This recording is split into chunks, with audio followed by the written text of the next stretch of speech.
Baik, selamat malam semuanya. Assalamualaikum warahmatullahi wabarakatuh. Apakah bisa mendengar suara saya semuanya? Kedengaran dengan jelas?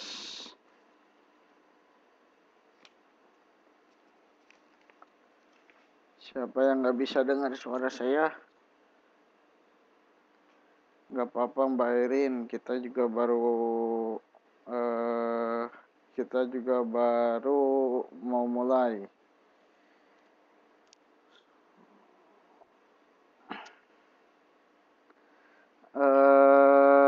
Oke. Baik, jadi tentang kalor sudah belum? Belum selesai. Mbak Luna coba logout dulu dah. Mbak Luna coba logout dulu. Nah, yaudah, sip. Teman-teman, kalau misalkan nanti nggak kedengaran suaranya, sedangkan yang ngeluh cuman satu orang, nah itu kemungkinan besar sinyal orang tersebut yang bermasalah. Nah, kalau terjadi seperti itu, langsung saja berinisiatif untuk logout dulu, kemudian login lagi. Biasanya kalau kayak gitu, ntar pas login, insya Allah sinyalnya mungkin ada perbaikan gitu ya. Nah, oke, tadi siapa yang nanya? Mbak Rara ya, Mbak Rara nanya apa namanya, kalor udah selesai apa belum? Sejujurnya belum ya. Jadi setelah pemuaian itu, kemarin kan kita sudah pemuaian sampai zat gas ya. Ada 2 materi lagi sebetulnya ya. Jadi tentang kalor itu sendiri sama tentang azas black ya, tentang azas black. Jadi ada 2 materi lagi. Nah, dengan sisa pertemuan yang tinggal 2 pertemuan lagi, saya kira sudah tidak mungkin untuk mengejar 2 materi ini ya. Kenapa? Karena kita masih punya 2 materi tersisa juga, yaitu sifat fisika dan sifat kimia zat, serta satu lagi ada unsur dan senyawa ya. Jadi kita masih punya 2 materi lagi, sedangkan kita juga punya 2 pertemuan lagi gitu. Nah, oleh karena itu, saya merasa tidak mungkin kita mengejar kalor dan azas black ya. Karena belajar dari pemuaian aja lebih dari 3 pertemuan kita bahasnya gitu ya. Belum selesai, belum paham semua. Baru pertemuan keempat, baru oke gitu ya. Nah sekarang apalagi kita mau ngejar asas black sama ini, apa namanya, kalor gitu. Pemuaian aja butuh 4 pertemuan. Nah ini asas black sama kalor masing-masing 4 pertemuan lagi, jadi butuh 8 lagi. Nah itu kalau 8 pertemuan lagi nanti nggak beres semester ini gitu. Jadi saya lebih memilih untuk meninggalkan 2 materi terakhir ya, tentang kalor dan asas black,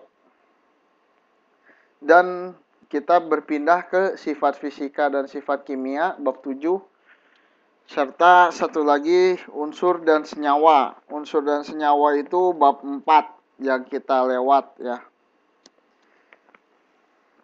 Jadi ada bab 4 sama bab 7 yang belum dibahas ya. Nah,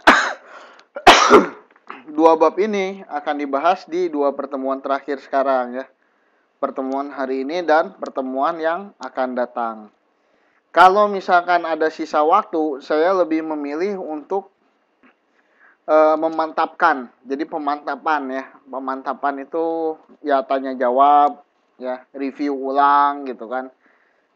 Jadi hari ini kalau misalkan katakanlah nanti jam 10:30 pembahasan sifat fisika dan sifat kimia ini selesai, saya lebih memilih untuk review dulu bab 5 ya. Bab 5 zat dan wujudnya itu kan udah lama tuh, udah kelewat berapa minggu, mungkin lupa atau apa, kita review dulu gitu.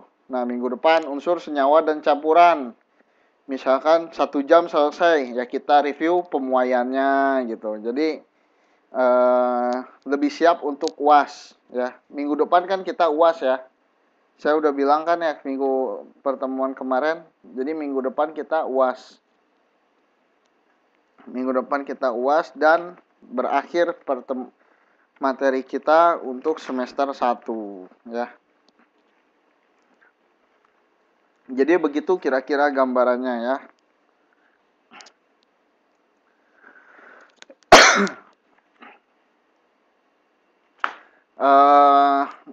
Ya, kita lihat dari awal lagi apa enggak, kita lihat siko nanti ya, waktunya ya. Jadi kalau review ini sifatnya nggak mendetail, tapi secara general ya. Oke, baik. Jadi sekarang kita akan membahas sifat fisika dan sifat kimia zat serta perubahannya. Halaman 80, bab 7 halaman 80 ya, bagi yang baru datang. Jadi kita akan bahas bab 7 halaman 80. Oke. Jadi jangan khawatir, hari ini kita tidak ada hitung-menghitung ya. Jadi teman-teman mungkin nggak perlu khawatir karena nggak ada hitung-menghitung, tapi saya khawatir karena tidak ada menghitung nanti teman-teman bisa tertidur gitu ya. Apalagi udah capek sama kerja.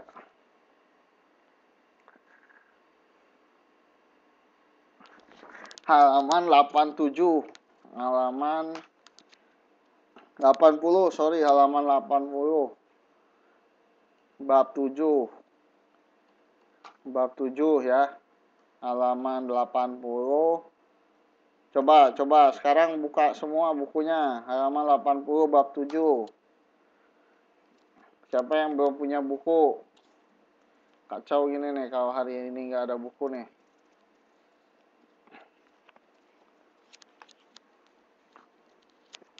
Oke. Udah ya. Udah buka semua ya. Jadi sifat fisika dan sifat kimia. Nah, apa itu sifat fisika?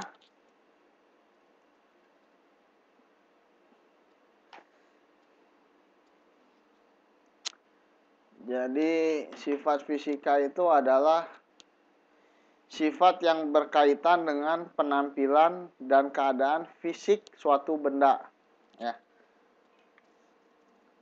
Jadi yang dilihatnya adalah fisiknya.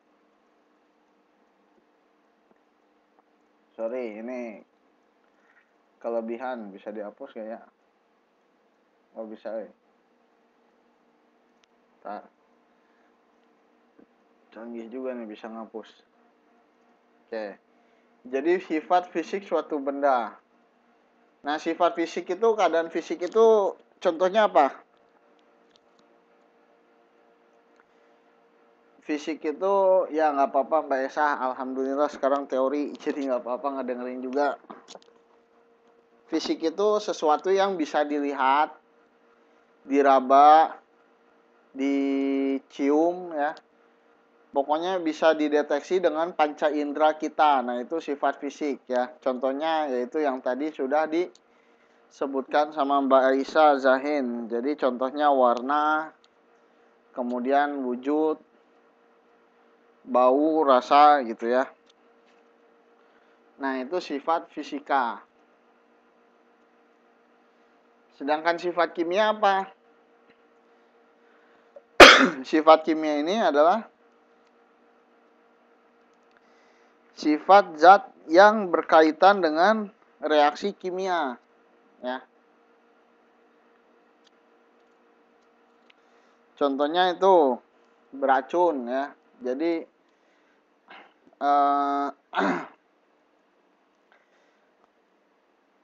asap kendaraan bermotor. Misalkan asap kendaraan bermotor itu merupakan hasil dari proses kimia bahan bakar. pada mesin kendaraan bermotor tersebut sehingga menimbulkan racun.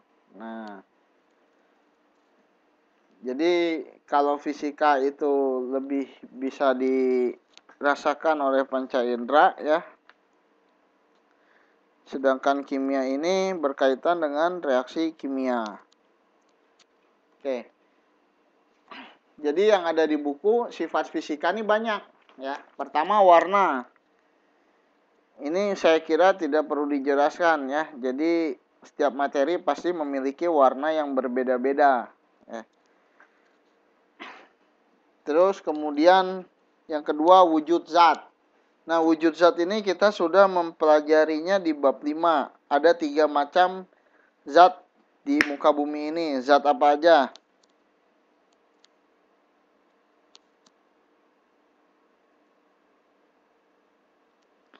Zat padat, zat cair, dan zat gas. Ya.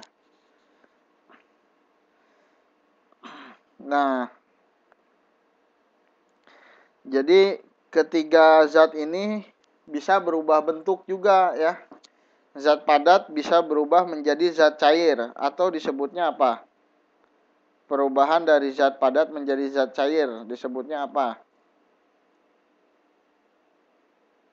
Mencair. Kalau zat cair menjadi zat padat, sebaliknya zat cair menjadi zat padat disebutnya apa? Kita sambil review bab 5-nya nih. Membeku ya.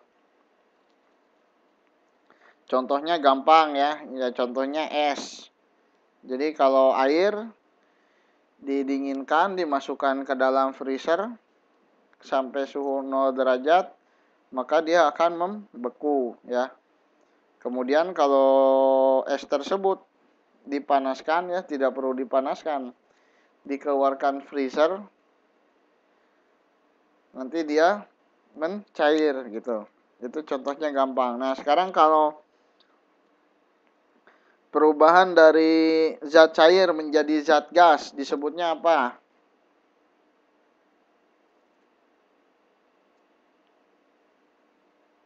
Menguap. Menguap. Kalau mengembun, apa mengembun? Kalau zat cair menjadi gas, menguap. Kalau mengembun, nah sebaliknya baru mengembun ya. Mengembun itu baru sebaliknya dari gas menjadi cair. Ya. Nah, kalau perubahan dari zat padat menjadi zat gas disebutnya apa? Sama aja sih dua-duanya ya. Menyublim. Contohnya apa nih yang menyublim nih? Contoh perubahan dari zat padat menjadi zat gas.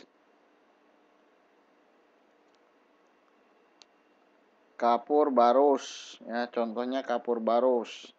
Jadi kalau kita naruh kapur barus di dalam lemari, lama-kelamaan kapur barusnya hilang, bukan dimakan tikus ya. Tapi kapur barusnya menguap. Berubah menjadi gas atau menyublin.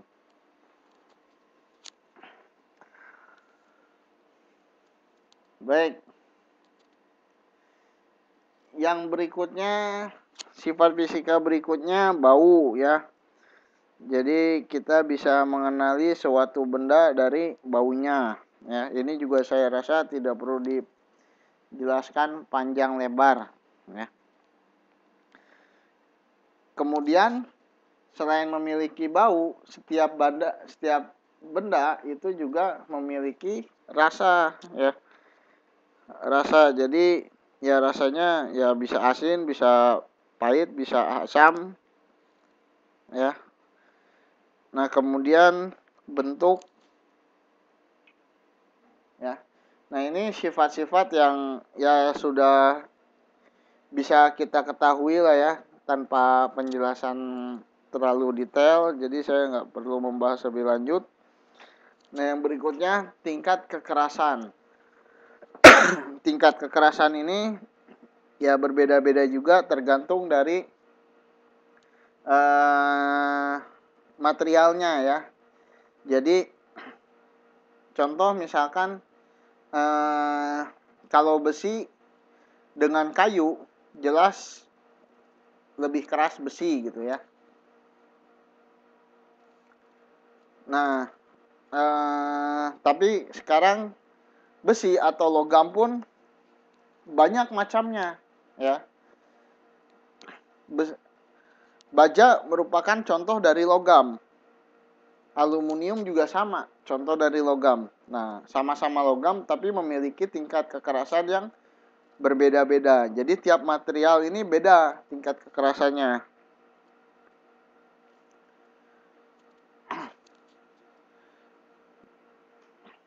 Nah, yang berikutnya ini yang nanti akan saya jelaskan lebih lanjut, yaitu kemagnetan ya.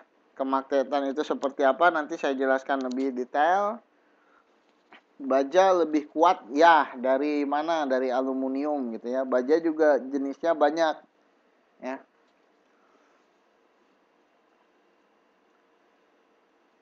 Nah, kemudian daya hantar.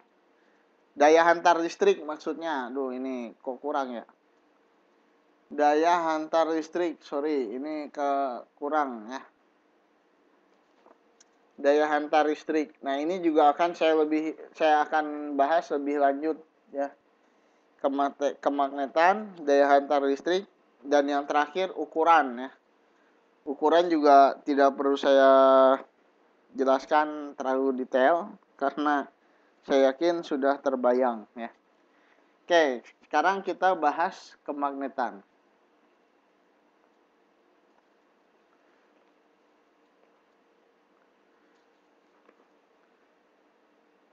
Nah, kemagnetan ialah sifat benda terhadap pengaruh gaya magnet. Saya rasa teman-teman sudah bisa atau sudah pernah melihat magnet ya. Nah, kira-kira benda apa saja yang memiliki kemagnetan yang baik gitu. Jadi bisa ditarik oleh magnet. Nah, itu paku. Nah, ya, paku ya. Paku itu kan terbuat dari besi, berarti besi. Terus apa lagi?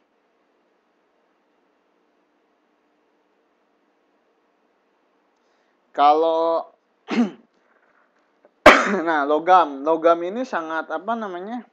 Sangat general ya, karena logam ini banyak jenisnya. Sekarang besi dan aluminium sama-sama logam. Sedangkan tapi kalau ditinjau dari sifat kemagnetannya, mana yang lebih kuat, besi atau aluminium?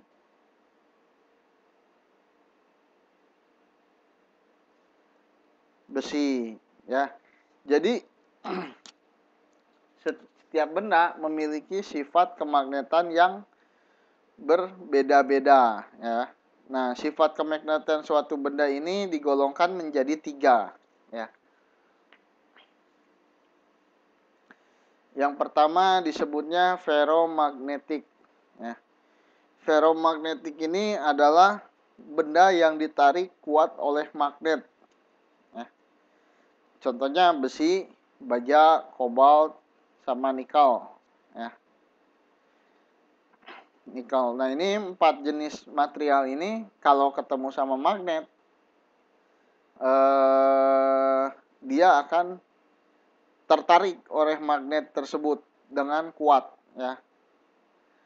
Artinya ya kalau misalkan masang magnet, kemudian ditempelkan di besi, ya magnet itu akan nempel. Nah, sekarang yang kedua, yaitu golongan yang disebut dengan paramagnetik. Nah, paramagnetik ini ditarik juga sama magnet, cuman lemah. Ya.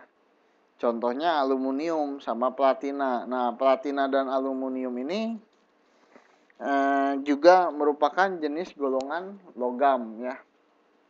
Termasuk ke dalam unsur logam.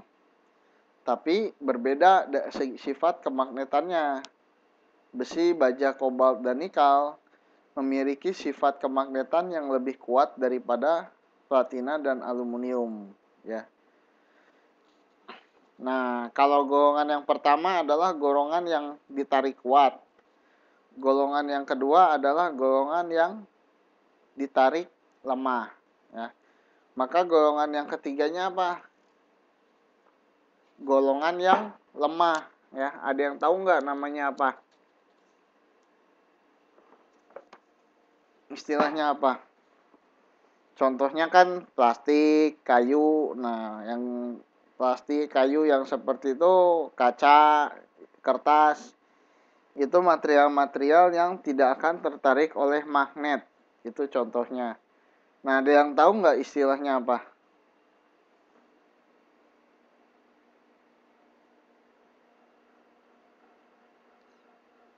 Di buku nggak ada kan? Jadi ini saya memberikan tambahan keilmuan nih. Jadi disebutnya adalah diamagnetik, ya. Jadi silakan dicatat, dicoret di bukunya boleh.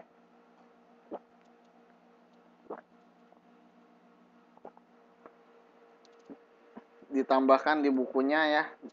Jadi berdasarkan kuat atau tidaknya benda tersebut ditarik oleh magnet, sifat bendanya dibagi 3, yaitu kelompok ferromagnetik, paramagnetik, dan diamagnetik. Banyak salah ketik ini, ya. Nah, ini paramagnetik.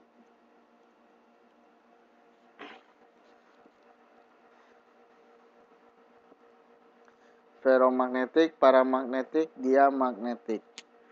Nah, magnet sendiri memiliki sifat-sifat, ya.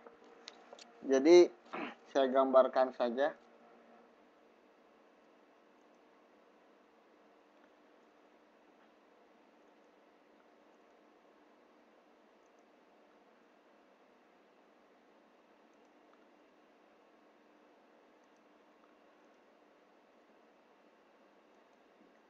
Sifat magnet.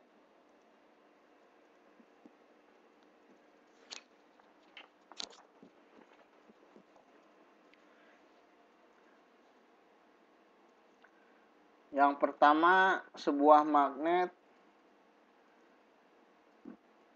itu pasti terdiri dari 2 kutub.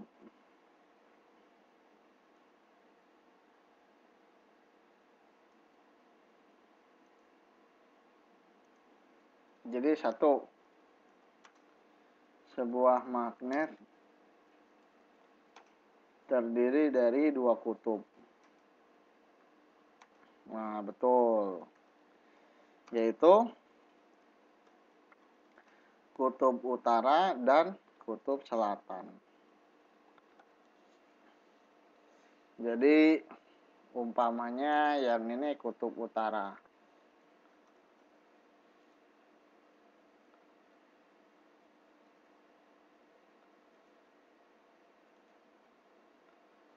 Kemudian yang ini kutub selatan. Nah, gaya magnet ini mengalir atau bergerak dari kutub utara menuju kutub selatan. Jadi pergerakannya gaya magnet ini bergeraknya dari kutub utara menuju kutub selatan.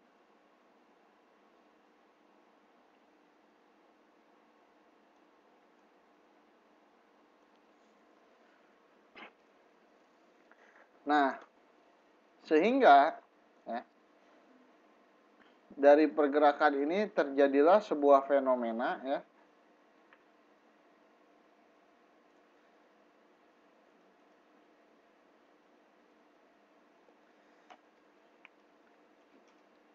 Fenomena tersebut, kalau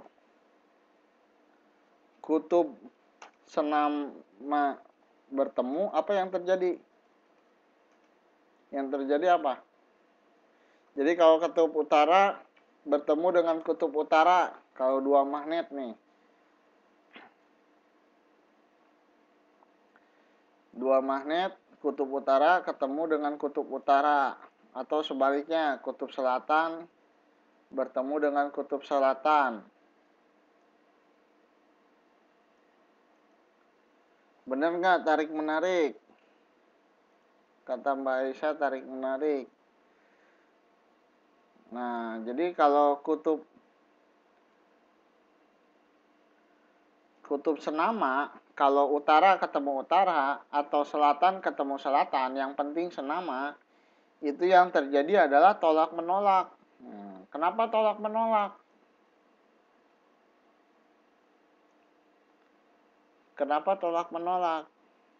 Ya, karena pengaruh dari gaya tadi. Jadi pergerakannya kan, pergerakan gaya magnet itu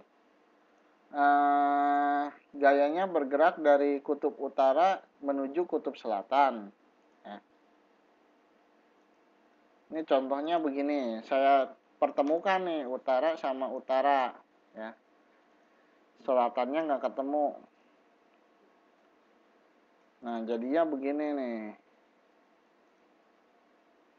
Tuh, jadinya tolak menolak. Alah.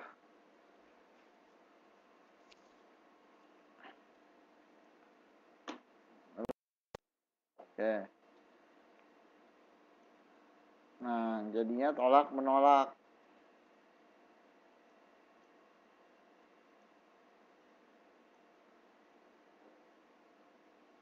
Bukan tarik menarik.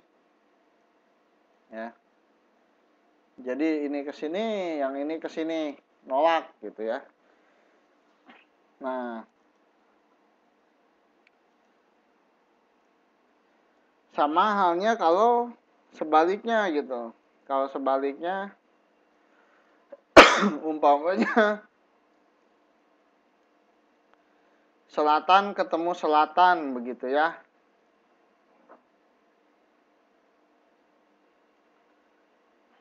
Selatan ketemu selatan umpamanya. Apa yang terjadi kalau selatan bertemu selatan? Sama, yang terjadi juga tolak menolak ya. Ini udah hukum alam.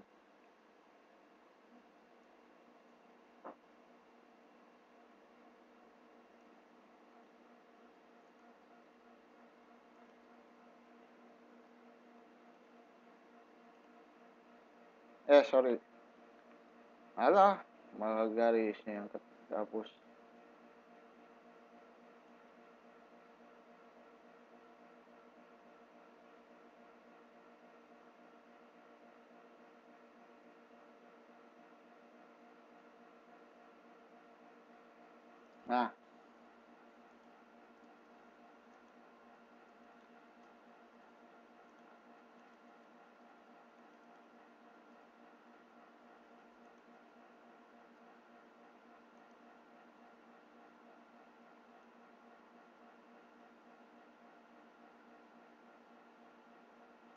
Nah, ini kan selatan nih, ketemu selatan.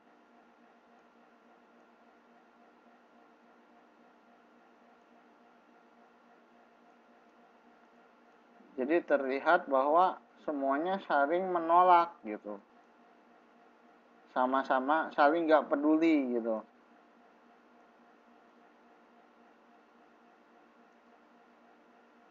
Dia tidak menarik lawannya. Jadi di sini utara saling membelakangi, selatan juga walaupun berhadapan tapi tidak menarik gitu ya. Nah, bagaimana kalau mekanisme yang berikutnya, yaitu kalau misalkan kutubnya kutub yang tidak sejenis ya.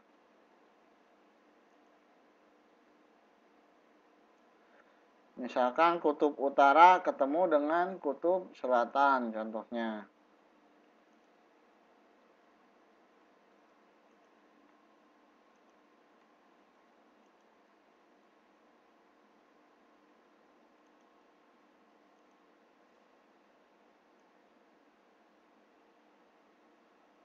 Oh ya, silakan Mbak Hoda.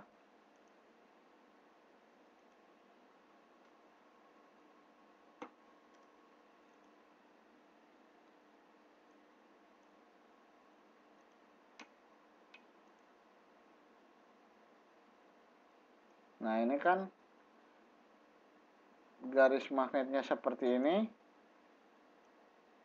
ya.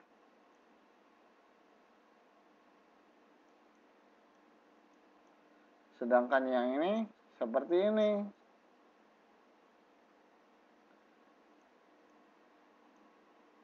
Nah, terus jangan lupa bahwa gaya magnet itu bergerak dari utara menuju selatan. Nah, ini si utara gaya magnet yang ini mendeteksi juga adanya selatan di sini. Jadi dia tertarik ke sini gitu. Nah, jadi dari gambaran ini terlihat ya. Kalau di sini utaranya ketemu utara, ya nggak mau dia nyari selatannya di mana. Oh, selatannya ada di belakang, ya dia lari ke belakang. Nah, sekarang gini, selatannya di sini. Ini juga selatan. Ini arus dari utara ini kan. Ini arus dari utara. Ya harus dari utaranya masuk ke selatan ke sini gitu. Nggak mau dia ketemu. Nggak ada gitu dari selatan ini kan masuk. Nggak ada yang harus keluar ke sini. Nggak ada.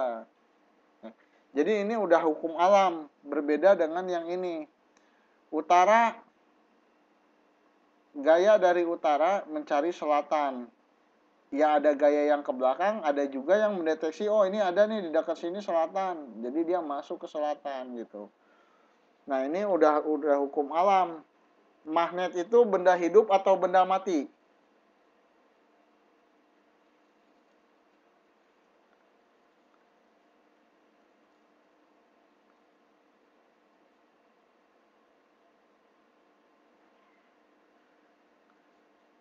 Magnet itu benda mati dan tidak berpikir. Nah, yang tidak berpikir aja tahu milihnya itu harus milih yang lawan jenis. Nah, jadi kalau ada benda hidup yang memilih sejenis, nah itu lebih bodoh daripada magnet. Jadi hukum alamnya itu adalah cari lawan jenis. Makanya yang nyarinya sesama jenis itu melawan hukum alam.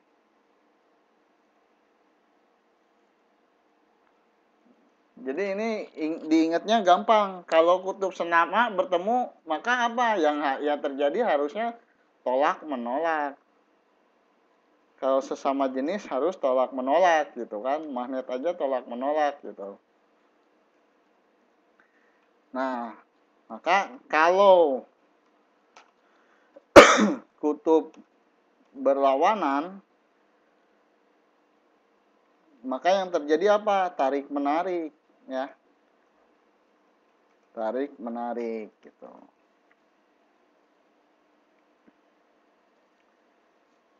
Jadi ini sifat magnet ya. Jadi sifat magnet itu pertama, sebuah magnet pasti terdiri dari kutub utara dan kutub selatan. Nah, biasanya kalau nemu magnet warnanya hitam. Mana kutub utara, mana kutub selatannya. Nah, bisa dilihat kalau misalkan teman-teman mempunyai pasir besi gitu. Nanti ditaruh di atas pasir besi akan terlihat dia membentuk garis-garis gayanya. Arahnya kemana akan terlihat gitu. Tapi yang jelas kalau misalkan dipertemukan kedua ujungnya, ketika kedua ujungnya saling tolak menolak, maka artinya itu adalah kutub senama. Kalau kedua ujungnya saling tarik menarik, maka itu adalah kutub berlawanan ya. Oke. Nah, berikutnya yang mau saya jelas. Jadi tadi kan ada banyak nih sifat fisika ya, ada berapa nih? 1, 2, 3, 4, 5, 6, 7, 8, 9. Ya, jadi saya ngejelasin kemagnetan. Yang berikutnya daya hantar listrik. Ya. Nah, apa itu daya hantar listrik? Jadi, yang dimaksud dengan daya hantar listrik adalah, oh ya, sebentar. Sebelum saya lanjutkan ke sini, barangkali ada yang mau ditanyakan dulu, silakan.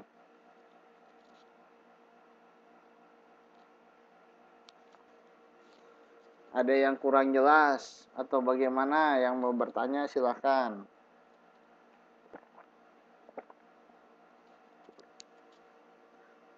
Oke, kalau nggak ada saya lanjutkan.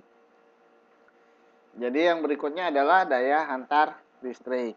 Nah, daya hantar listrik ini adalah kemampuan suatu benda untuk mengalirkan listrik.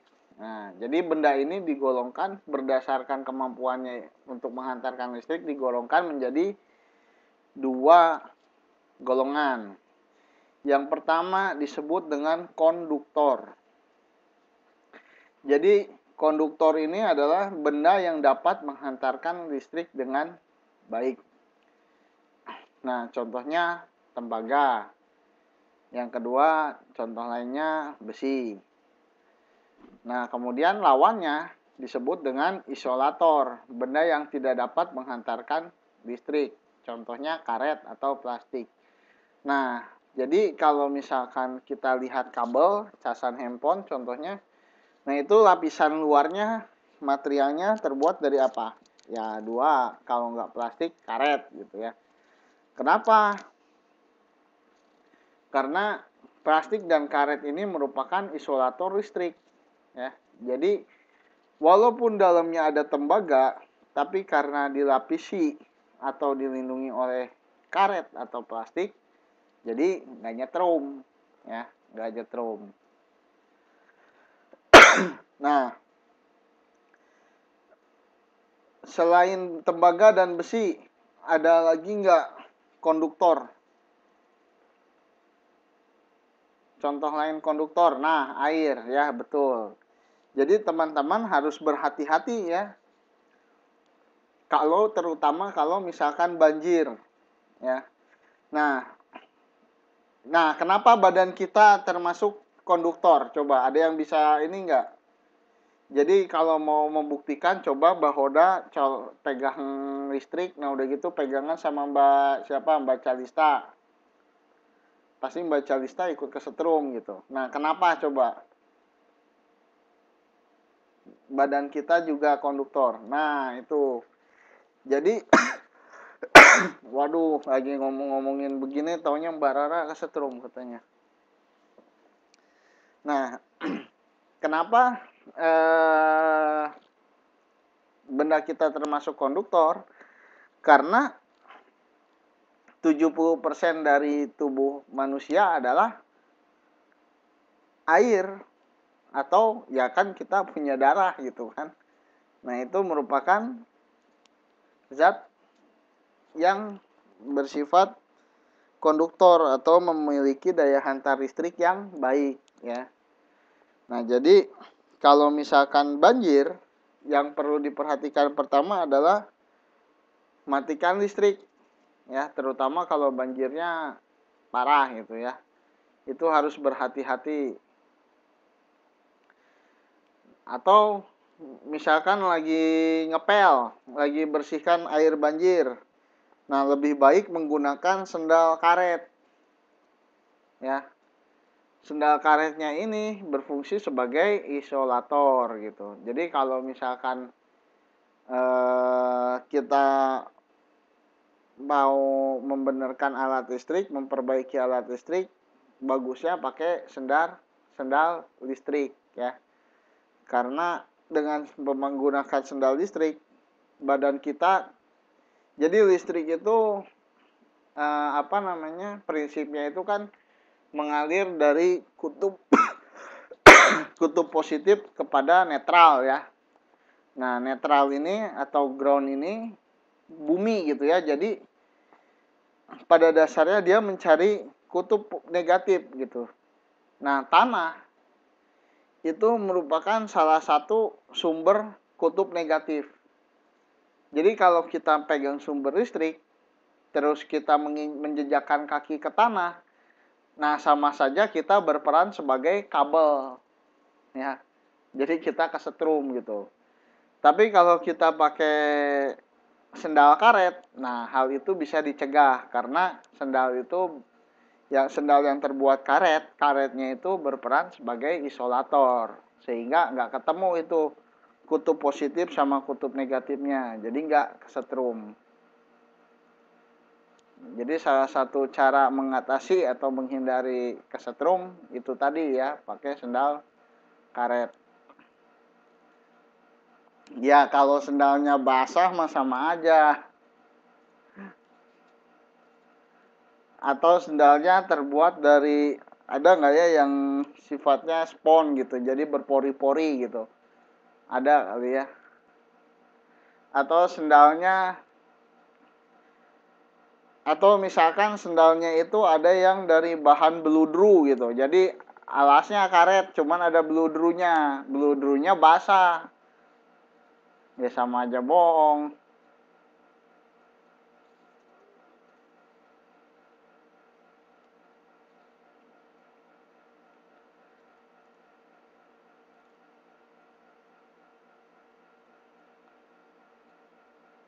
Ya, jadi kalau begitu hati-hati kalau misalkan ada apa namanya, kabel yang terbuka, kabel yang terkelupas ya. Biasanya digigit tikus ya. Jadi kabel itu ya, kabel itu kan kalau dilihat diperhatikan gitu, dia ada dua ya, ada dua. Jadi kalau dikupas ada dua, biasanya yang satu itu dibedakan warnanya, mungkin hitam dengan biru atau merah dengan biru. Nah, tujuannya apa dibedakan seperti itu? Nah, itu jadi si dua kabel ini juga tidak boleh saling bersentuhan ya. Kenapa? Karena yang satu mengalirkan apa namanya, elektron positif, yang satu mengalirkan elektron negatif.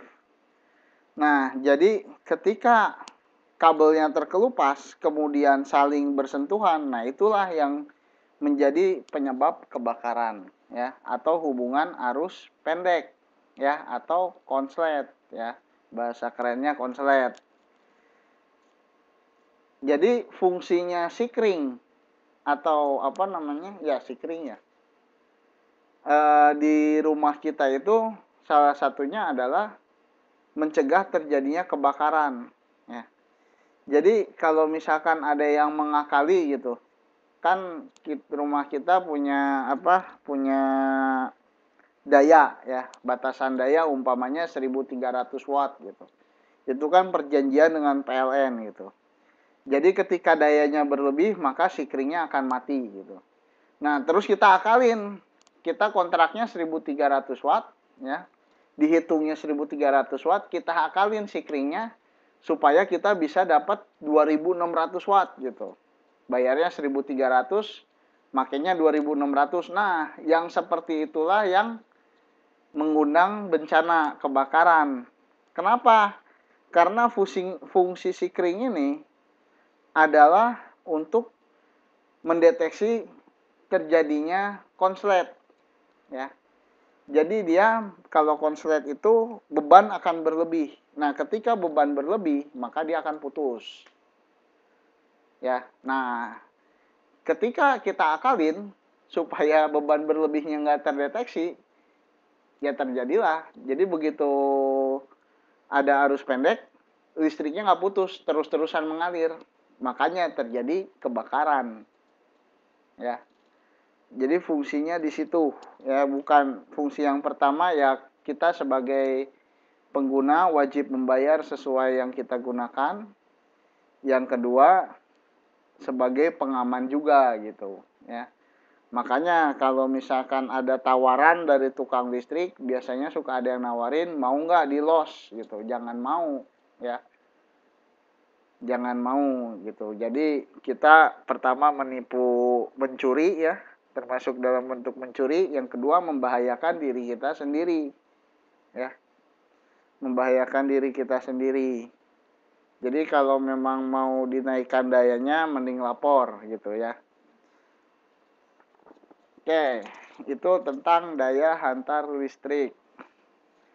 Nah, itu sifat-sifat fisika ya. Jadi sifat fisika ini yang ada 9 atau 10 ini ya, merupakan sifat-sifat yang pada intinya adalah bisa di apa namanya, diraba, dirasakan, dicium oleh panca indera kita gitu. Nah, yang berikutnya sifat kimia. Oh ya, terima kasih sama-sama Mbak Hoda. Sifat kimia ya. Nah, sifat kimia ini yang ada zat yang sifatnya mudah terbakar dan mudah meledak. Nah, ini mudah terbakar dan mudah meledak ini erat kaitannya. Yang mudah terbakar contohnya apa? Biasanya ini zat-zat yang seperti bahan bakar ya.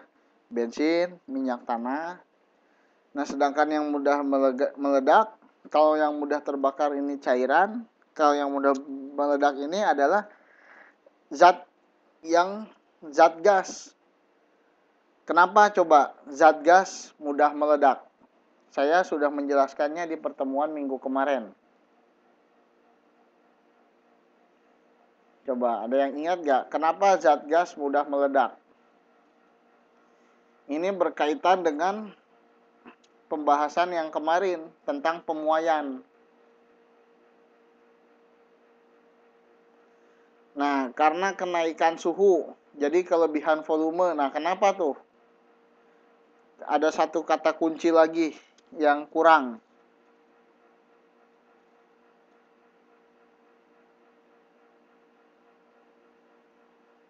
Coba, kenapa coba?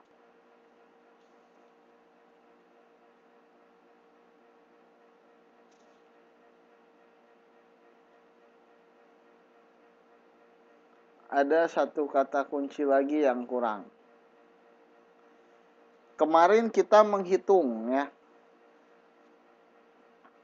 Menghitung pemuaian besi. Bukan.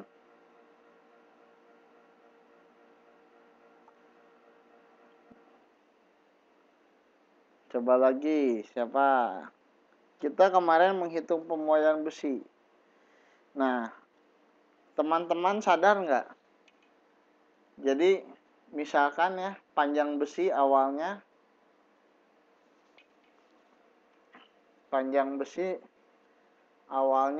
jadi panjang besi mula-mula A0 misalkan 1,5. Nah, setelah kita hitung itu setelah mencapai suhu sekian AT itu ya, itu 1,5 berubah misalkan paling juga, nah cuman segitu. Jadi dari tadinya 1,5 berubah jadi 1,5000336. Jadi besar perubahannya berapa? Delta A-nya ya, delta A-nya. Besar perubahan deltanya berapa? Besar perubahannya cuma 0,00336 meter. Nah, saya tanya, 0,336 meter ini bisa dilihat nggak perubahannya sama sama mata telanjang? Jadi tadinya 1,5 meter, jadi 1,50336.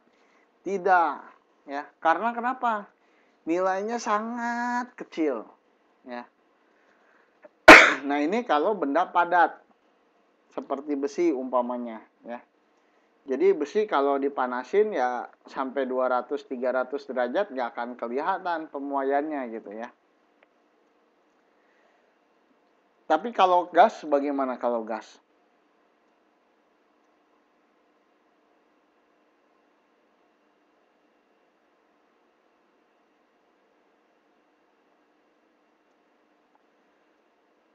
Nah, kalau gas, jadi kalau besi kenapa perubahannya cuma kecil? Karena koefisien muai panjangnya juga kecil. Nah, kenapa gas mudah meledak? Karena koefisien muai volumenya besar. Ya, jadi seperti yang saya jelaskan kemarin bahwa yang terjadi di gas itu hanya ada muai volume. Jadi berubahnya volume. ya. Contohnya, ya. Nah, betul. Nah, koefisien volume itu adalah 3 kali muai panjang, bukan 3 kali muai besi ya. 3 kali muai panjang. Ya. Jadi sudah jelas bahwa gas ini pasti lebih besar koefisien muainya, ya. Nah, bisa dibuktikan kalau misalkan nanti nggak tahu di sini nggak ada tukang balon gas ya, saya belum pernah lihat. Tapi kalau misalkan pulang ke Indonesia ada balon gas dibeli ya, balon gas yang bisa terbang, nah itu dipanasin, dijemur aja ke matahari. Di bawah matahari sepertinya sih tidak nunggu semenit juga langsung meledak gitu ya. Apalagi kalau misalkan si balon gasnya bersentuhan dengan atap rumah yang terbuat dari seng. Nah, sengnya itu kan biasanya panas kalau siang. Mungkin kurang dari 10 detik juga meledak gitu ya. Kenapa? Ya itu tadi. Karena koefisien muainya sangat besar gitu, muai volume ya.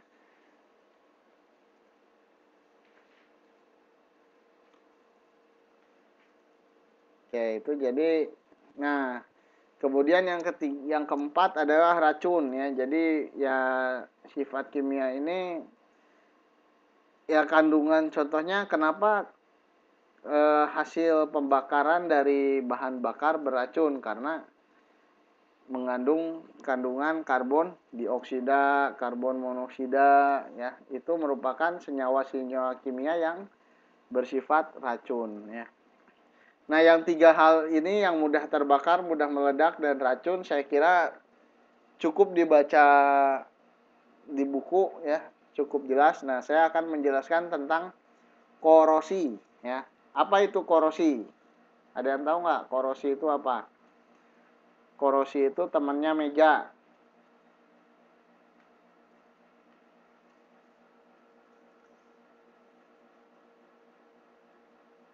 Oh itu ya, itu kursi ya.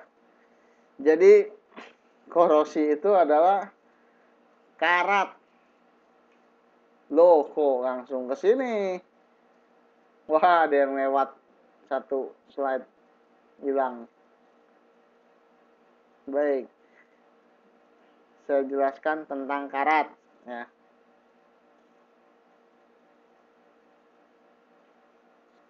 Ada yang ketinggalan slide-nya, jadi saya jelasin saja. Korosi ya.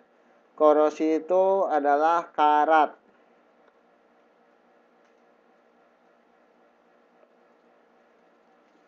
Material apa saja yang bisa berkarat? Kayu bisa berkarat gak? Tidak. Plastik bisa berkarat tidak? Tidak. Jadi yang bisa berkarat besi. Ya. Nah, jadi penyebab karat ini apa? Ada yang tahu nggak? Kenapa kayu kok nggak berkarat? Plastik kok nggak berkarat, tapi besi berkarat? Kelamaan gimana?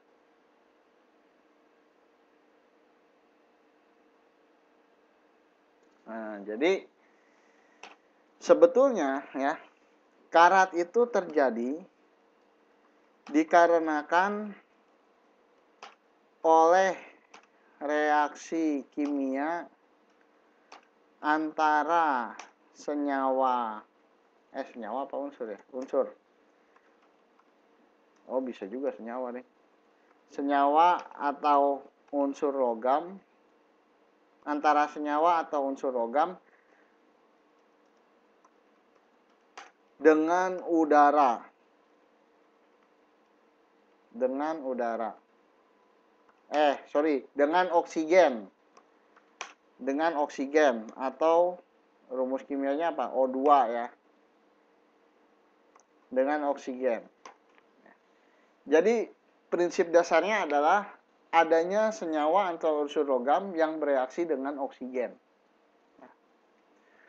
Nah, jadi sebetulnya tidak perlu ya, jadi sebetulnya kalau misalkan teman-teman punya besi kemudian ditaruh ya,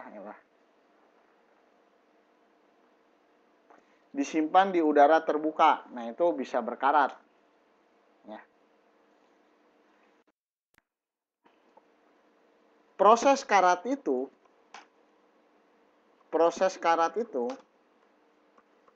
bisa menjadi lebih cepat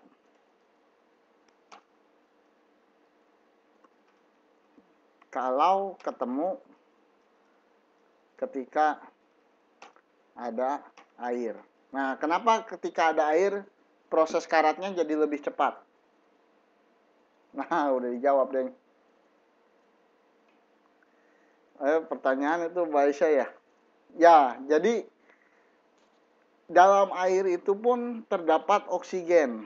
Ya, kenapa kok air bisa bikin karat?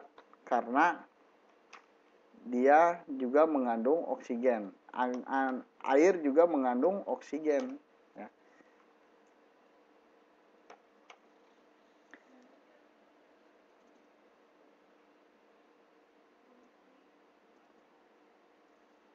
Nah, jadi besi disimpan di udara terbuka ditambah kehujanan. Nah, makin cepat karatnya. Ya.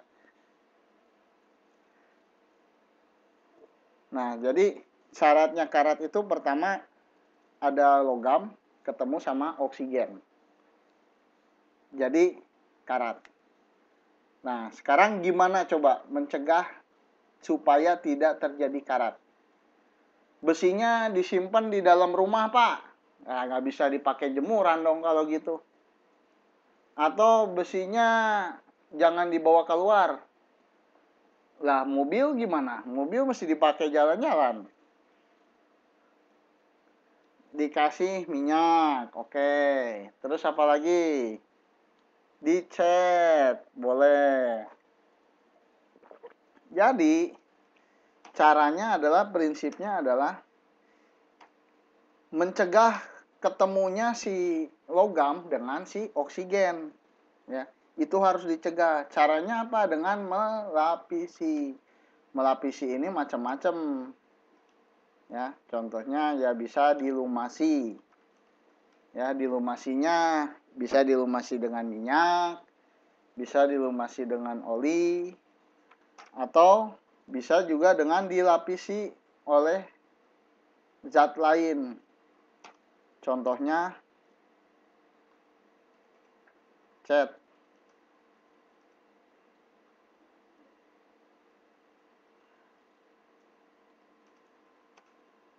Ya, kalau pakai lakban mah capek dong. Mbak Hoda mau nggak ngasihin apa, jemuran dibungkus pakai lakban? Beli lakbannya aja berapa coba?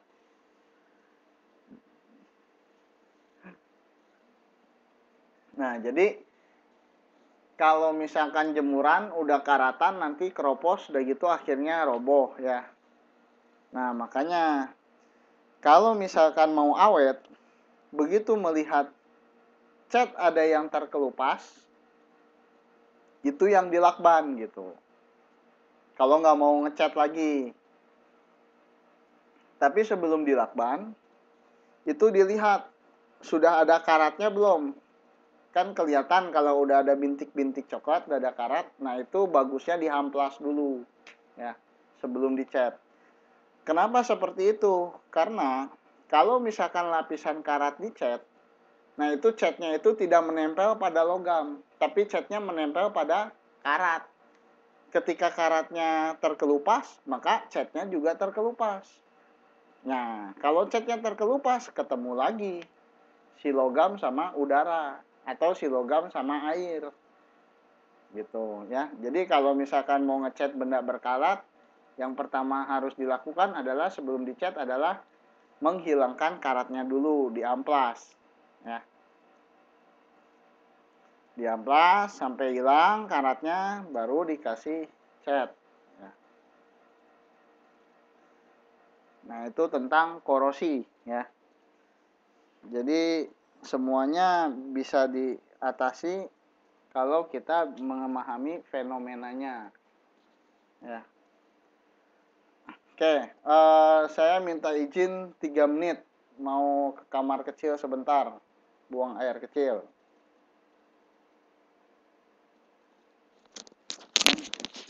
lain kamu yang rek katoi we rek nanya ini teh rek makan naon.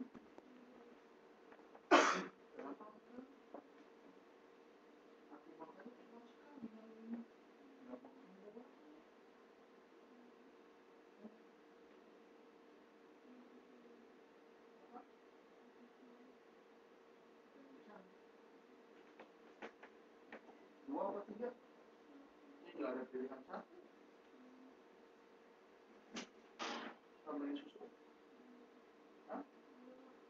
Enggak. Roti.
Oke, itu kenapa sih Mbak Hoda ngetik terus ya? Keyboardnya error apa ya? Nggak capek dia ngetik terus.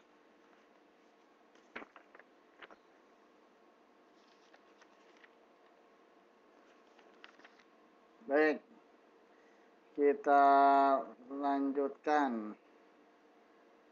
Ya, jadi tadi sifat kimia pertama mudah terbakar, terus korosi, kemudian mudah meledak dan racun ya. Nah, itu tadi sifat-sifat dari zat ditinjau dari sifat fisikanya. Apa itu sifat fisika? Apa itu sifat fisika?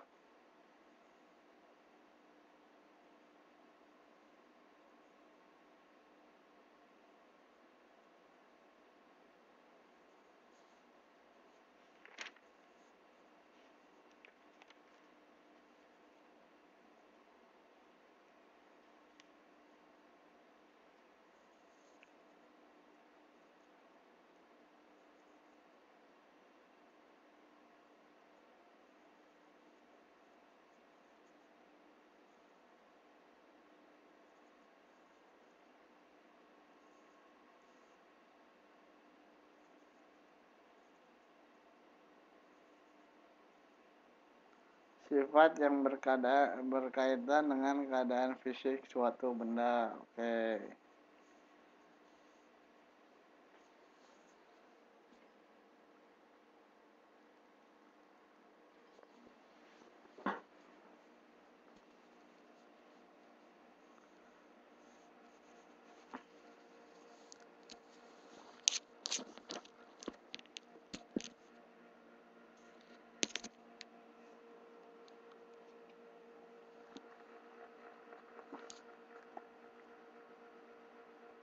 Kalau sifat kimia apa sifat kimia?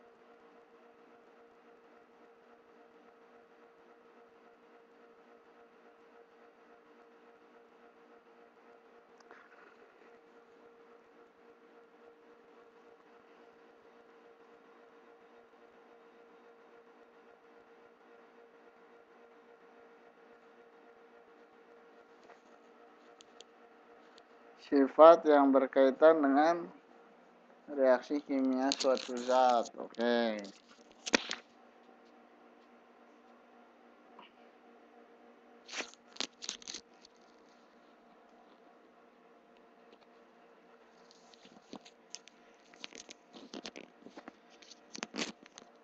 Baik, nanti kita lanjutkan reviewnya. Sekarang saya melanjutkan dulu materinya. Teknik pemisahan campuran. Nah, apa yang dimaksud dengan campuran? Ada yang tahu nggak? Apa yang dimaksud dengan campuran?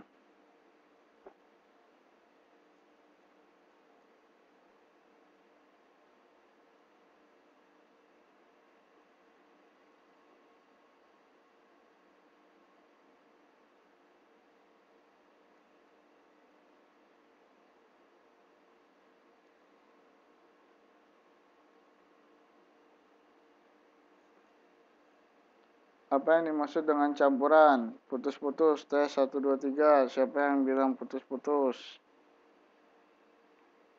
Siapa yang dengar suara saya putus-putus selain Mbak Aisyah?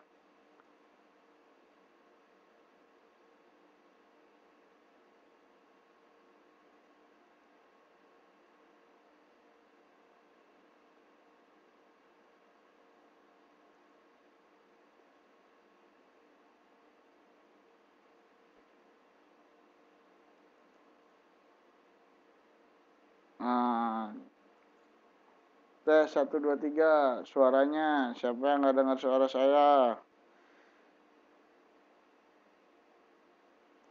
Ada. Oke. Jadi campuran itu adalah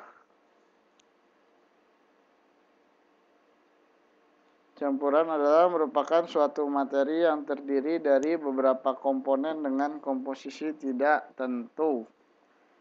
Ya, jadi ada beberapa komponen dalam campuran itu yang mana komposisi dari komponennya tidak tentu. Ya. Nah, bagaimana kalau kita ingin memisahkan dari jangan dulu. Contoh campuran apa? Contoh campuran coba.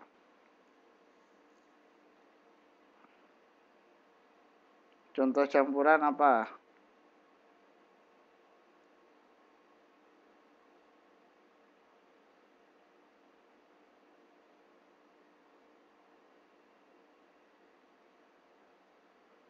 Air dan gula.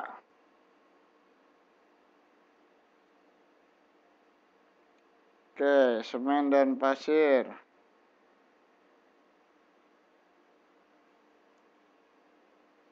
Oke. Nah, sekarang begini. Air dan gula atau saya gantilah air laut. Nah, di air laut itu ada garam. Bisa nggak dipisahkan antara air dan garamnya?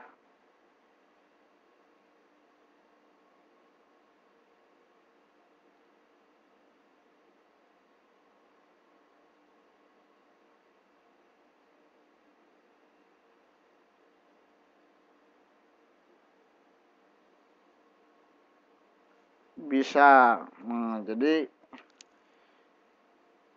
Jadi ya setiap campuran itu selalu bisa dipisahkan ya. Atau misalkan kita mau ngambil materi tertentu dari campuran tersebut. Nah, itu bisa dilakukan dengan dua metode ya. Yaitu metode fisika dan metode kimia. Ya. Nah, apa yang dimaksud dengan metode fisika?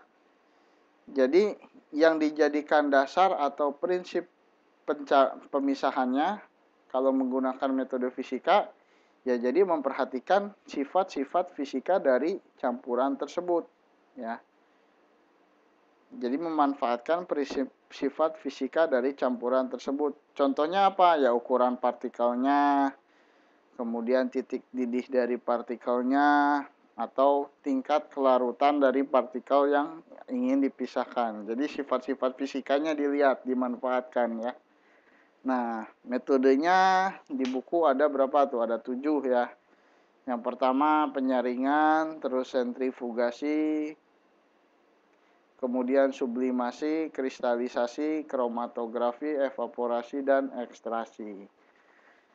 Nah, aduh Pak, ini 7 mesti diapalin Pak. Iya, mesti diapalin 7. Aduh. Oke, kita kalibrasi dulu dah. Kita kalibrasi dulu siapa aja yang nggak dengar suara saya.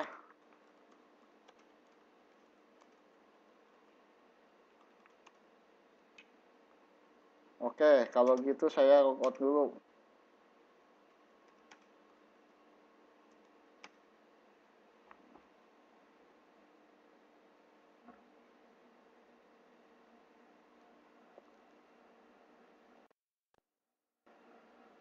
Tes 1 2 3 tes.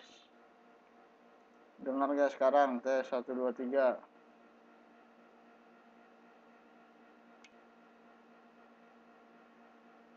Oke, udah sip.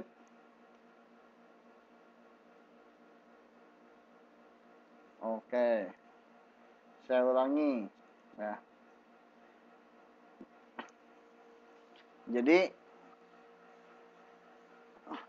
dalam sebuah campuran yang terdiri dari beberapa materi, kita bisa menggunakan 2 metode, ya, untuk memisahkan materi tertentu dari campuran tersebut, ya.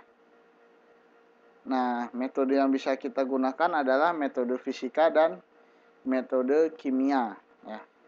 Nah, kalau metode fisika, kita memanfaatkan karakter atau sifat fisika dari partikel-partikel yang akan kita pisahkan. Contohnya apa sifatnya? Sifat fisika yang bisa kita manfaatkan? Ya, bisa kita manfaatkan ya dari perbedaan ukuran partikel, atau perbedaan titik didih partikel, atau perbedaan tingkat kelarutan partikelnya, gitu ya. Nah, contohnya apa? Ya, yang dijelaskan di buku ini ada 7, ya. Penyaringan, sentrifugasi, sublimasi, kristalisasi, kromatografi, evaporasi, dan ekstraksi, ya. Nah, jadi 7 metode ini harus dihafalkan? Ya, harus dihafalkan, ya. Wah, banyak dong, Pak. Ya, banyak. Tapi saya kasih tahu, saya kasih teknik, ya. Jadi yang dihafalkan nggak usah semuanya. Tapi intinya adalah bagaimana teman-teman memahami atau mengerti prinsip dasar dari setiap metode ini, gitu ya. Jadi bisa membedakan bagaimana penyaringan, bagaimana sentrifugasi, bagaimana sublimasi, ya. Jadi yang dipahami, yang dilihat cukup, yang dihafalkan cukup prinsip dasarnya saja, ya. Tujuannya apa? Ya tujuannya tadi supaya teman-teman bisa membedakan, oh ini sublimasi, oh ini sentrifugasi, gitu ya. Nah, dengan itu untuk mencapai tujuan itu saya bantu, ya. Jadi saya nggak akan menjelaskan panjang lebar seperti yang ada di buku. Di buku ada berapa paragraf, nggak akan saya ceritain itu. Saya intisarikan. Nah, jadi saya intisarikan. Nah, kemudian nanti teman-teman baca lagi, mudah-mudahan lebih paham gitu. Ya. Oke, jadi pertama yang penyaringan. Nah, pada penyaringan tujuannya ya semuanya itu adalah memisahkan sebuah partikel zat dari partikel lain, dari campuran tersebut. Nah, pada penyaringan pemisahannya itu dilakukan berdasarkan kepada perbedaan ukuran partikel zat. Ya. Contoh apa? Ya contohnya gampang. air kotor gitu ya. Jadi pada air kotor itu kan ya ada apanya, ada pasirnya, ada kerikilnya, ada apanya banyak gitu ya, zat-zatnya. Nah, yang mana setiap partikel zat itu pasti memiliki ukuran yang berbeda-beda. Nah, ukuran yang paling kecil dari partikel itu ukuran apa ya? Ukuran air itu sendiri. Jadi, kita melakukan penyaringan secara bertahap menggunakan pertama pasir, terus tingkat keduanya kerikil umpamanya. Yang terakhir pakai ijuk ya. Dengan tujuan apa? Partikel-partikel yang memiliki ukuran lebih besar daripada partikel air tersaring, nggak ikut ke bawah gitu ya. Bisa dipahami ya.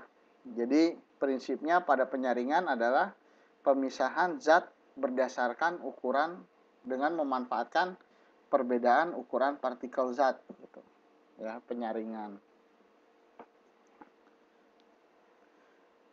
Nah, kemudian sentrifugasi. Nah, pada sentrifugasi jadi kita menggunakan atau memanfaatkan gaya sentrifugal. Nah, sebelum mengetahui apa gaya sentrifugal ya, dengar aja belum mungkin, tapi kayaknya sih udah dengar sih. Ada yang tahu sentrifugasi nggak? Nih, gambar sentrifugasi itu seperti ini. Nah, coba ada yang tahu nggak? Mungkin ada yang kerja di rumah sakit, pernah lihat alat seperti ini.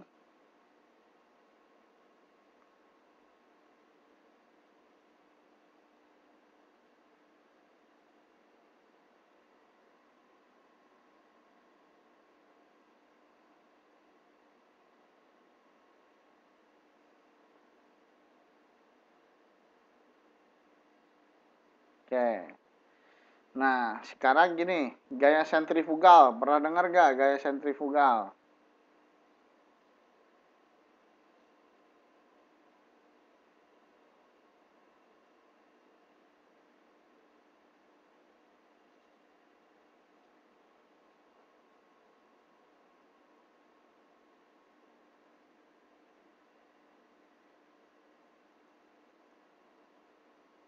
Nah, oke, sekarang gini. Misalkan saya nyetir mobil, ya, saya supirnya gitu. Nah, mobilnya ini misalkan mobil elep, mobil travel, mobil elep, yang kapasitasnya 12 orang, ya. 12 orangnya jadi ada 12 kursi, ya. Bukan getaran.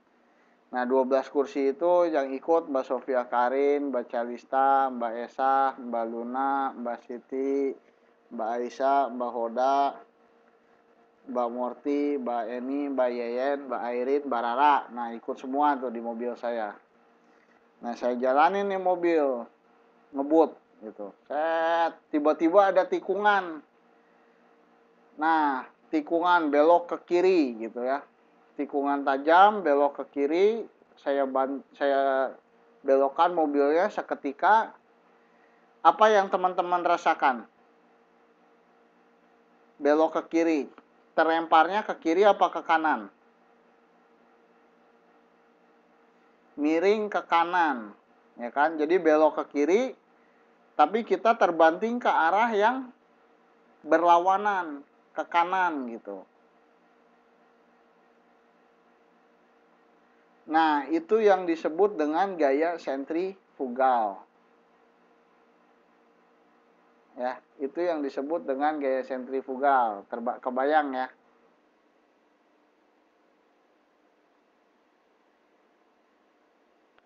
Selamat malam, Mbak Nur Aisyah. Pasti teman-teman sering atau pernah mengalami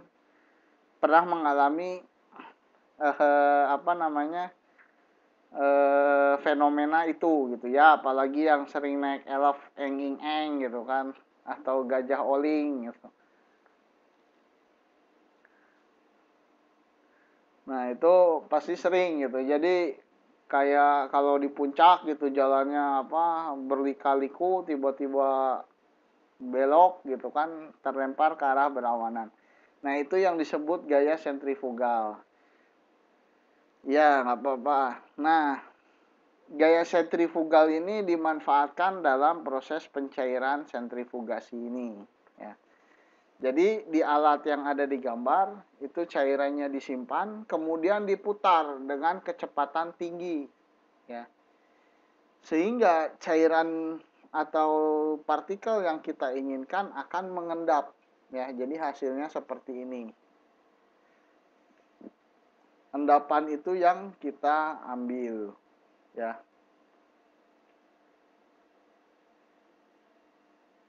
Paham ya? Jadi sentrifugasi ini metode pemisahan cairan yang memanfaatkan gaya sentrifugal. Ya, terbayang ya. Tujuannya kita mendapatkan endapan. Ya, ya betul, Pak Koda. Oke, saya lanjutkan. Jadi tadi yang pertama penyaringan. Nah, penyaringan ini metode yang digunakan adalah memanfaatkan perbedaan ukuran partikel zat. Ya. Contohnya memisahkan kotoran yang ada pada air. Ya. Jadi ya contohnya pasir lah. Memisahkan pasir pada air. Nah, ukuran partikel pasir dan air ini kan berbeda. Jadi disaring ya. Supaya si airnya jernih gitu ya. Nah, yang metode kedua sentrifugasi. Nah, pada sentrifugasi ini menggunakan atau memanfaatkan gaya sentrifugal untuk mengendapkan suatu senyawa atau suatu partikel. Ya. Nah, yang ketiga kristalisasi. Nah, proses pemisahan zat padat dari pelarutnya dengan menguapkan pelarutnya. Contohnya apa? Ini yang orang pesisir pasti tahu nih. Contohnya apa? Nah, contohnya garam, ya. Jadi untuk mendapatkan garam diapakan? Air lautnya dipanaskan, dijemur, ya, oleh sinar matahari sehingga air lautnya menguap dan yang tersisa adalah garamnya, ya, berbentuk kristal garam, ya. Nah, jadi di sini memanfaatkan apa? Sifat air yang menguap, ya. Perbedaan titik didih, ya. Jadi ketika air menguap, ya kalau garam nggak ikut nguap, tertinggal, gitu ya. Nah, ini juga perbedaan karakter fisika antara air sebagai pelarut dengan garam dan zat terlarut gitu ya.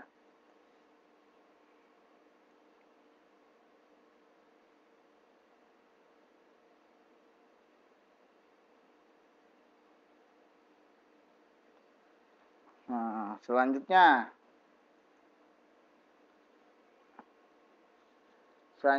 destilasi.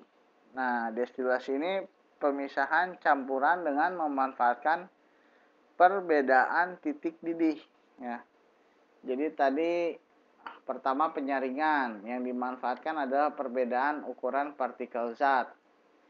Yang kedua sentrifugasi, metode yang memanfaatkan gaya sentrifugal. Yang ketiga kristalisasi, metode dengan cara menguapkan zat cairnya supaya zat lainnya tertinggal. Sublimasi belum, Pak.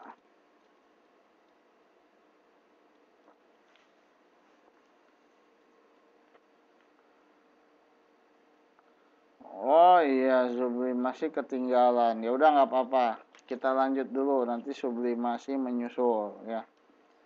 Sublimasinya menyusul nanti. Destilasi. Nah, destilasi ini atau penyulingan ya. Jadi di sini kita memanfaatkan perbedaan titik didih. Ya. Contohnya adalah kalau kita ingin memisahkan campuran antara air dengan bensin ya. Kalau titik didih air berapa? Kita tahu semua.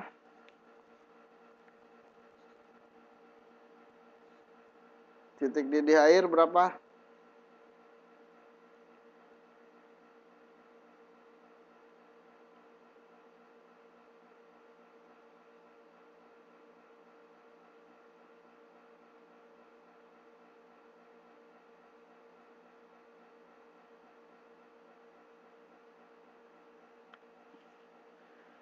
Titik didih air 100 derajat Celcius ya.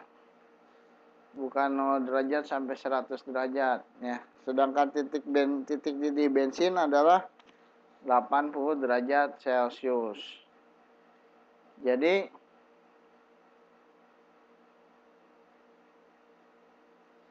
ketika 80 derajat Celcius, ketika mencapai suhu 80 derajat Celcius, yang berubah jadi uap siapa? Bensin atau air?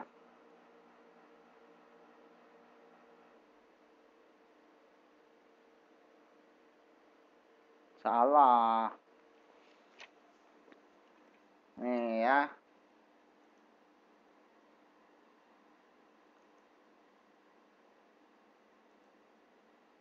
Titik didih air.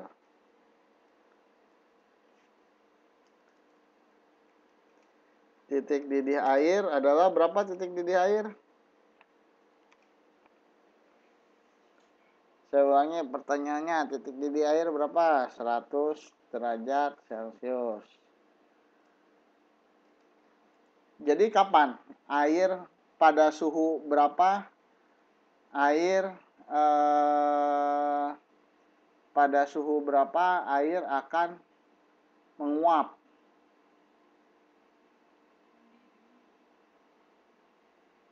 Pada suhu berapa air akan menguap? Ya setelah mendidih ya. Jadi 100 derajat Celcius, begitu 101 derajat Celcius. Nih macam-macam nih jawabannya nih.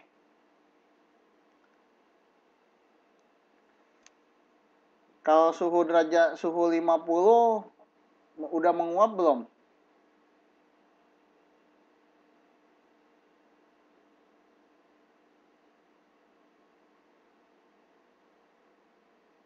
Belum. Kalau suhu 180 derajat, bukan udah menguap lagi itu mah, udah hilang.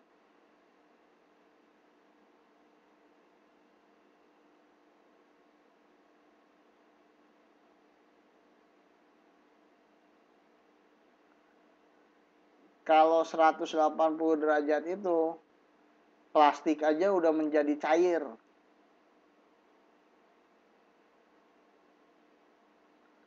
Plastik yang benda padat udah menjadi cair. Nah, apalagi air. Jadi titik didih air itu 100 derajat Celcius, bukan 180 derajat. Nah, jadi tandanya apa kalau air mendidih? Kalau teman-teman nih masak air, tandanya apa kalau air udah sampai 100 derajat Celcius? Apakah teman-teman bawa termometer terus diukur atau bagaimana?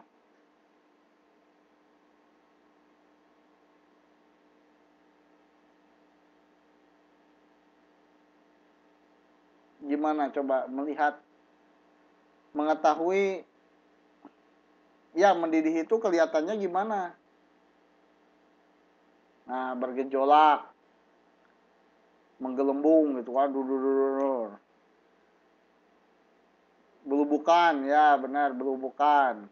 Nah, pas lagi belubukan gitu ada asap nggak?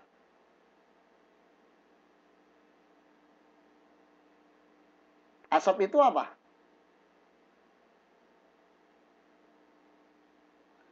Jadi menguapnya kapan?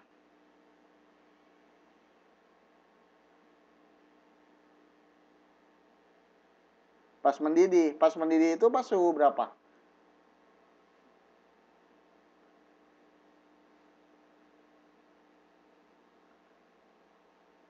Ya, elah. Balik lagi nih. Titik didih air berapa? 100 derajat apa 180 derajat?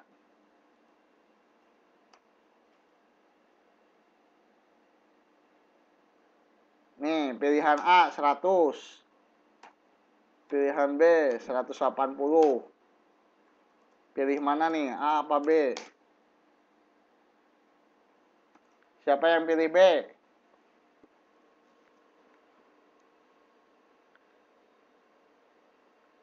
Siapa yang pilih B? Oke, sekarang nggak ada yang pilih B ya. Jadi sepakat nih, B-nya saya hapus nih.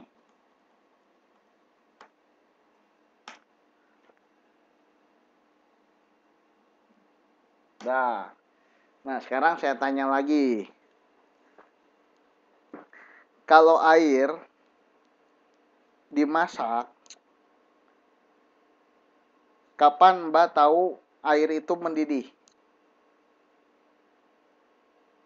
Tandanya apa? Diukur pakai termometer, tangan Mbak dicelupin ke air, atau gimana?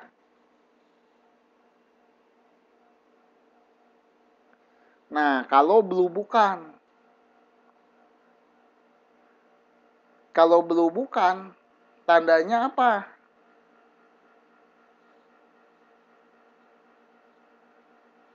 Tandanya air sudah apa kalau belubukan?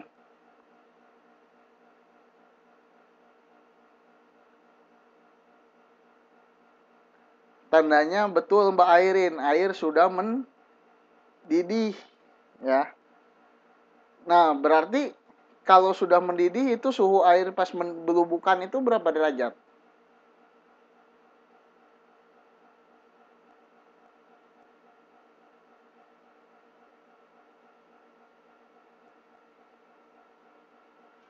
100 derajat. Nah, ketika 100 derajat itu kelihatan ada asap nggak?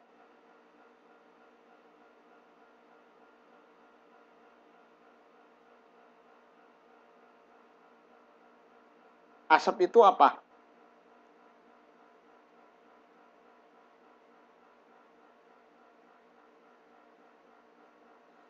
Uap. Jadi uap itu munculnya pas suhu berapa?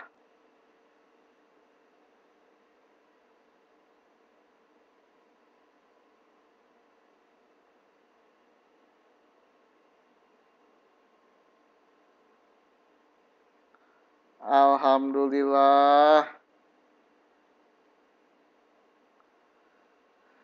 Akhirnya nggak ada yang jawab 180 derajat lagi.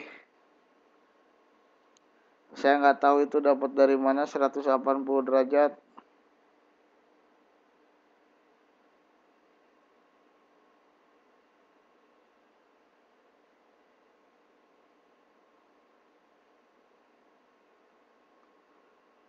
Dari bensin 180. Kata siapa bensin suhu didihnya 180?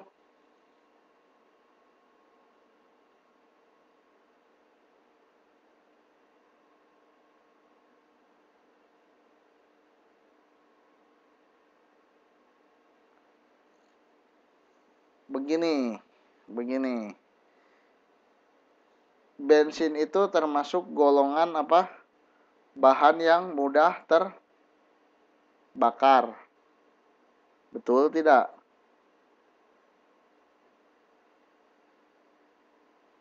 Betul ya. Nah, kalau misalkan bensin yang mudah terbakar aja titik didihnya 180 derajat, air disebut apa kalau titik didihnya 100 derajat?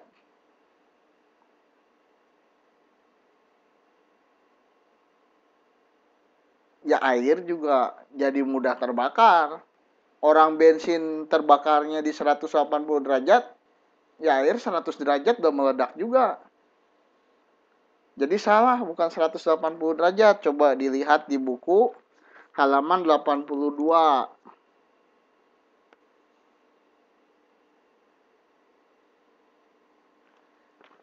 Titik didih bensin itu lebih rendah daripada air.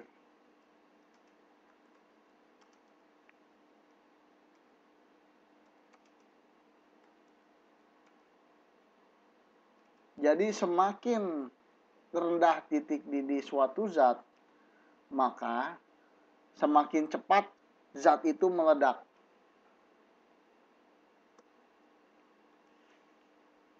Semakin cepat zat itu mudah terbakar. Jadi kalau ada zat yang bisa titik didihnya 60 derajat Celcius, berarti ketika mencapai 60 derajat Celcius zat itu pasti terbakar.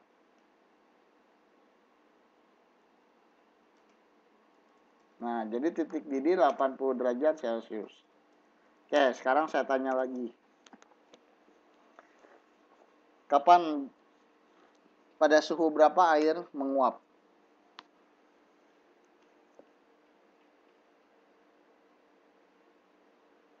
Seratus. Nah, 100 buat teman-teman semua. Soalnya jawabannya benar. Nah, sekarang kalau gitu pada suhu berapa bensin menguap?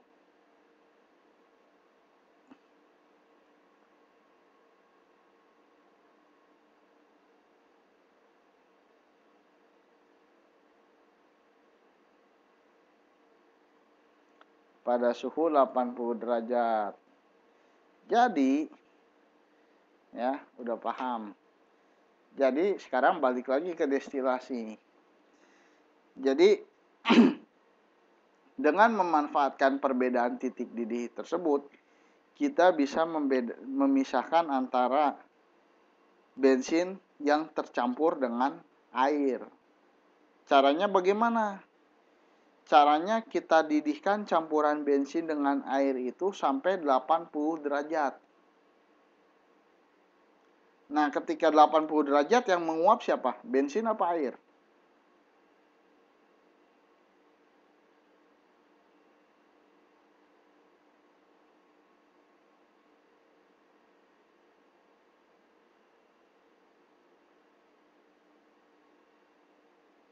Yang menguap adalah bensin. Ya. 80 derajat bensin menguap. Sedangkan air, ya air nggak menguap. Karena belum sampai 100 derajat. Nanti udah sampai 100 derajat baru menguap. Ya, jadi yang menguap cuman bensin. Jadi yang keluar cuman uap bensinnya saja. Ya. Jadi bagaimana nih? Nah ini nih ceritanya. Waduh udah mau habis. Nah jadi ini contohnya campurannya ya. Ini campurannya umpamanya.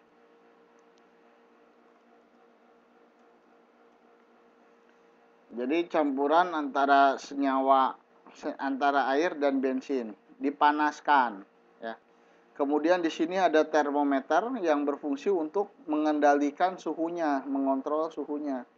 Kenapa? Karena kalau terlalu tinggi sampai 100 derajat ya berarti nanti airnya ikut menguap ya. Jadi dijaga supaya nggak sampai suhu 100 derajat supaya airnya nggak ikut menguap. Bensinnya aja yang menguap. Jadi yang muncul ke sini adalah uap bensin. Nah, yang mengalir ke sini adalah uap bensin. Masuk ke pipa ini ya. Nah, di pipa ini ada yang disebut dengan kondensor, pendingin ya. Pendinginnya ya pakai air ya. Ini airnya ini bukan air yang berbeda dengan air yang di sini ya. Air di sini berfungsi sebagai pendingin. Jadi suhunya sangat rendah, mungkin 10 derajat gitu ya. Kenapa? Nah, jadi kalau uap didinginkan maka terjadinya apa? Tadi apa namanya? Kalau perubahan suhu dari apa namanya? Salah, masa uap didinginkan membeku. Perubahan zat padat zat cair menjadi zat gas disebut apa? Nah, itu Mbak Sofia Karim benar. Jadi mengembun ya. Uap didinginkan jadi mengembun. Nah, embun itu kan sebetulnya adalah apa? air ya. Jadi kalau misalkan kaca berembun kan dipegang jadi basah kan.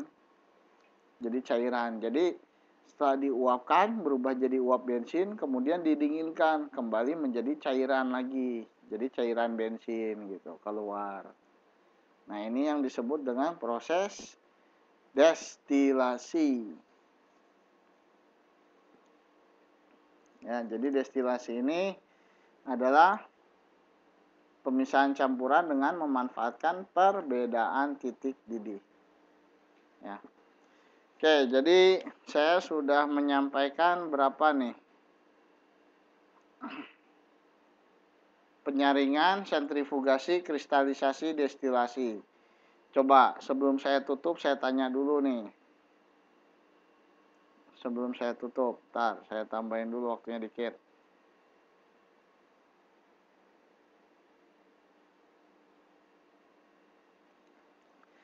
Oke, ininya saya tutup. Kan ada 4 ya. Nah, pemisahan campuran mana yang menggunakan gaya sentrifugal?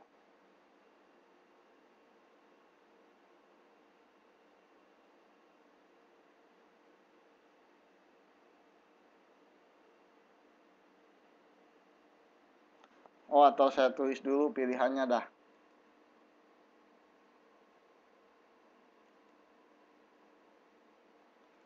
Nih, pilihannya ya. A. Sentrifugasi. B. Penyaringan.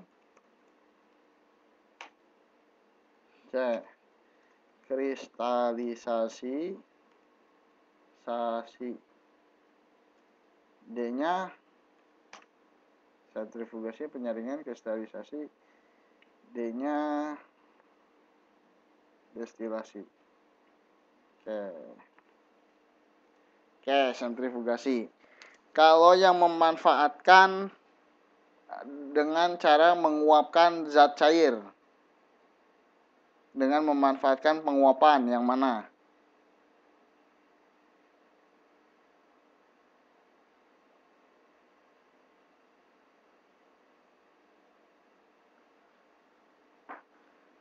Yang lebih tepat adalah yang C ya. Kenapa? Karena diuapkan sampai habis. Ya.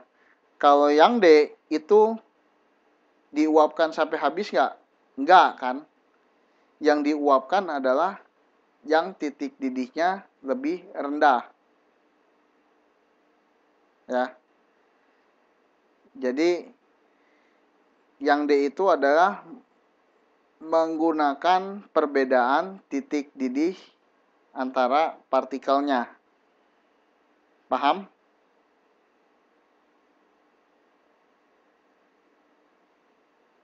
Ya, jadi ya ini yang saya maksud ya. Jadi kalau menghafal semuanya saya yakin mumet ya. Jadi lebih baik dipahamkan tekniknya.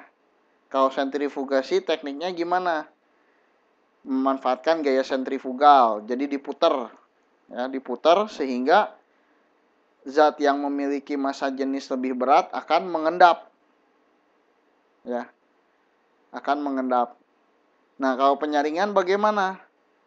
Penyaringan memanfaatkan perbedaan ukuran partikel. Jadi ukuran partikel yang lebih kecil yang akan tersaring, ya, yang paling kecil. Jadi kalau air di dalamnya ada macam-macam, ada pasir, ada tanah, ada batu, ya airnya akan tersaring. Kenapa? Karena ukuran partikel zat lain yang lebih besar akan tersaring gitu ya. Kristalisasi bagaimana? Nah, kristalisasi seperti garam. Jadi air laut diuapkan, dijemur sampai habis cairannya. Ya. Nah, kalau destilasi bagaimana? Ada 2 titik didih, ya. Nah, zat yang memiliki titik didih lebih rendah bisa dipisahkan. Jadi dengan dipanaskan hingga suhu tertentu, ya. Kemudian uap yang dihasilkan didinginkan kembali supaya menjadi cair, terjadi pengembunan gitu. Ya. Jadi tekniknya yang dipahami. Oke, sebelum saya tutup ada yang mau ditanyakan dulu?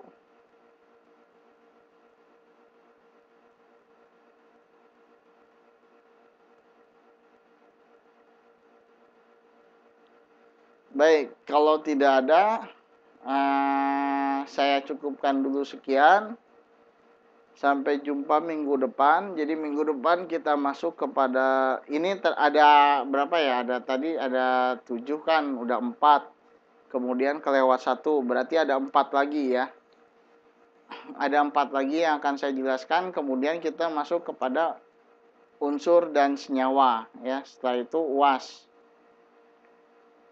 Ya, jadi minggu depan kita UAS. Baik, saya cukupkan pertemuan kita hari ini. Terima kasih atas perhatian dan partisipasi aktifnya. Terima kasih juga udah nggak ngantuk ya. Masih terus menyimak dan semangat sampai akhir. Sampai jumpa lagi minggu depan. Selamat beristirahat. Assalamualaikum warahmatullahi wabarakatuh.